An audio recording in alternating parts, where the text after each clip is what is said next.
Bonjour à tous, bienvenue sur cette nouvelle vidéo dédiée au tarot de Marseille. Alors aujourd'hui, j'inaugure une nouvelle mini-série qui s'appellera Speed Tarot. L'idée, c'est de répondre de manière claire, simple, efficace, rapide et surtout concrète à une question posée. On va voir qu'on n'a pas besoin de se perdre dans des tirages à 15 cartes ou de recouvrir à chaque fois quand on ne comprend pas pour répondre à une question, parce que là, on perd le sens même du tirage qui est de répondre à une question. Et on prend le risque de plus être concret, en fait, de meubler et de partir un peu n'importe comment.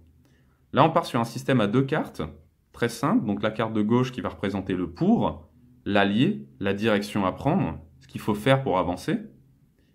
Et la carte de droite qui va représenter le contre, donc plutôt une situation à éviter, ou des personnes, ou voilà, tout ce qui peut nous freiner, nous bloquer pour avancer, pour surmonter un obstacle.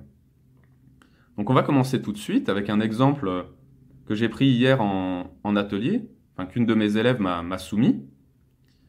Donc elle se demandait si sa fille, qui est artiste peintre, était sur la bonne voie et comment l'aider au mieux sur sa voie pour avancer dans ce milieu-là.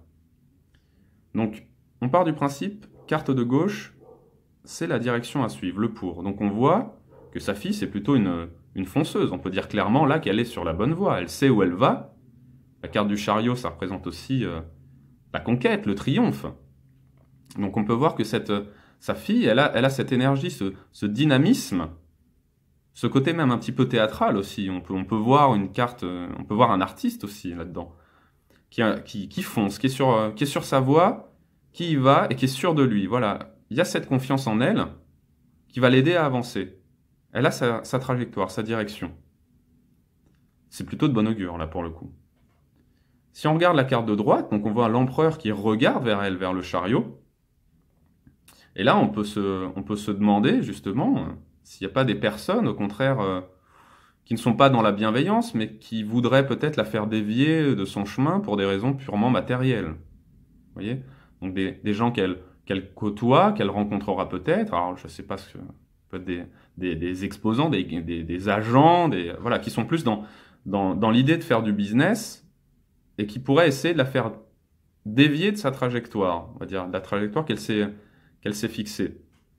On voit que le côté un peu négatif de l'empereur, c'est plutôt ce côté un peu autoritaire, du style « moi j'ai raison, on n'écoute que moi », et puis les autres se taisent, quoi.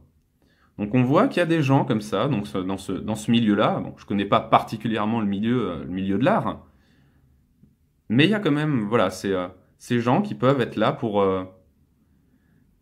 faire de l'argent et vous tenter de vous dévier de votre trajectoire, qui sont pas forcément dans la bienveillance.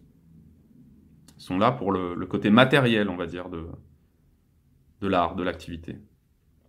Si on dépersonnifie l'empereur et qu'on y voit une situation, on peut voir que le 4, c'est la stabilité, ça on sait. La stabilité poussée à l'extrême, ça devient routine. Donc là, on peut recommander aussi à sa fille de ne pas non plus se reposer sur ses lauriers, de se dire que le travail acquis, voilà, c'est fait. Je ne cherche pas à découvrir de nouvelles voies, je campe sur mes positions, je reste sur ce que j'ai fait, sur ce que j'ai accompli. Je ne cherche pas à aller plus loin, je ne cherche pas la nouveauté, je ne cherche pas l'innovation. Ça, c'est un écueil qu'il vaudrait mieux éviter, parce qu'on voit cet empereur, ce 4, qui est dans une forme de stabilité, c'est bon, j'ai réussi, je peux m'arrêter là, j'ai pas besoin d'aller chercher plus loin. Donc on peut recommander ça aussi à la fille de cette personne. Voilà, c'est un exemple très simple. Vous voyez, ça fait même pas 5 minutes. On a déjà des idées, des clés pour répondre à une question. Donc, vous pouvez poser tout type de questions. Il n'y a pas de règles. Mais l'idée, c'est de faire un tirage en moins de 5 minutes et déjà, avoir des solutions, des idées pour débloquer quelque chose ou au contraire pour améliorer quelque chose.